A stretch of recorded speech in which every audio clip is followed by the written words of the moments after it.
पे कौन डिसीजंस लेगा। अब बहुत इंपॉर्टेंट कि आप इसको बनाओ कैसे। बहुत लोगों को लगता है कि आपको लॉयर के पास जाना पड़ेगा, बट जरूरी नहीं है। रेकमेंडेड होता है कि आप लॉयर के पास जाओ क्योंकि उनको इन चीज़ों की नॉलेज होती है। बट एक वेबसाइट है office of public guardian and trustee, आप उनकी वेबसाइट पे जाके, ये उनकी वेबसाइट का लिंक है, मैं शेयर भी कर दूंगी आप लोगों के साथ। उनकी वेबसाइट पे जाके आपको सारे फॉर्म्स मिल जाएंगे। एक सैम्पल है कि आप उसमें फॉर्म में क्या क्या लिखो अपने पर्सनल डायरेक्टिव में। इंस्ट्रक्शन शीट है कि ये इंस्ट्रक्शंस हैं, आप इस हिसाब से अपनी पर्सनल डायरेक्टिव लिखो, क्या चीज़ें होनी चाहिए क्या चीज़ें नहीं होनी चाहिए। और आप या आप इस नंबर पे कॉल भी कर सकते हैं जो नंबर दिया है, इस पे आप इनसे सारी इन्फॉर्मेशन ले सकते हो कि क्या क्या होना चाहिए। और आप अपनी पर्सनल डायरेक्टिव खुद ड्राफ्ट करके या अपने किसी आसपास वालों की हेल्प लेके तो आप इनकी वेबसाइट पे रजिस्टर कर सकते हो।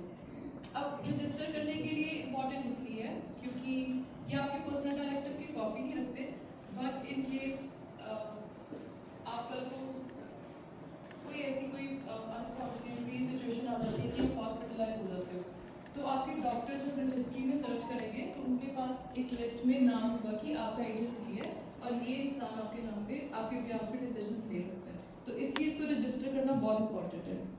इन केस आपके पास पहले से कोई लिविंग विल है या कोई और प्रोविंस से आपकी पर्सनल डायरेक्टिव है, तो मेक श्योर करें कि इसके ये जो पर्सनल डायरेक्टिव्स एक्ट है अल्बर्टा का, क्योंकि प्रोविंस टू प्रोविंस डिफर होता है, तो जो पर्सनल डायरेक्टिव्स एक्ट है अल्बर्टा का उसमें उसके हिसाब से वैलिड होना चाहिए।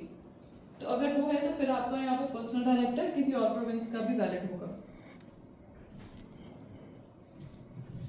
अभी एक और चीज़ है, इसको कहते हैं सपोर्टेड डिसीजन मेकिंग। इसका मतलब होता है कि आप पूरी की पूरी किसी को अपनी पावर नहीं दे रहे, बट कुछ डिसीजंस जिनमें आपको थोड़ी बहुत सपोर्ट चाहिए। लेट्स से आपने कोई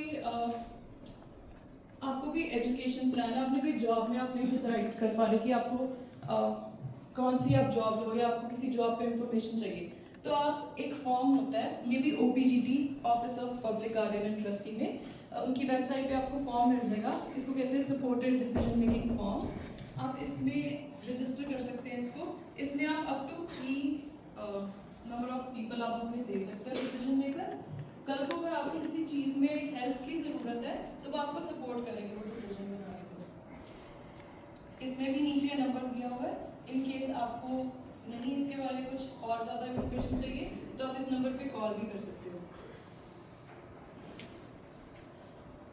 तो ये था अपना हमारा हेल्थ केयर और पर्सनल डिसीजंस। अब आती है जिसके